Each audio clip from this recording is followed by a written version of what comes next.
దేవుని నామానికి స్తోత్రం.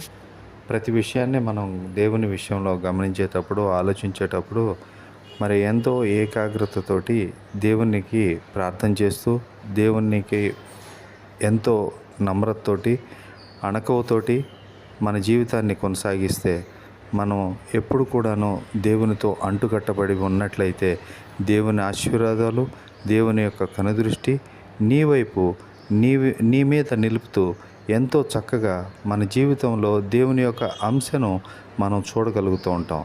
మన జీవితాన్ని ఎంతో ఆధిక్యతతోటి అన్ని విషయాల్లో దేవుడు మనల్ని నిలబెడటానికి, తన యొక్క ప్రణాళికను మన జీవితంలో ఇంప్లిమెంట్ చేయటానికి ఎంతగానో ఆశపడుతూ ఉంటాడు. ఆ అవకాశాన్ని దేవునికిస్తూ దేవునిలో మెలగాలి, దేవునితోనే ఉండాలి అని ఎప్పుడైతే మనం అనుకుంటామో అప్పుడు ప్రతి విషయం కూడా ఎంతో సక్సెస్ అవుతూ లైఫ్లో మనం ఒక ఉన్నతమైన శిఖరానికి అధిగమిస్తూ దేవునితోనే అంటుకట్టబడి ఉండటం.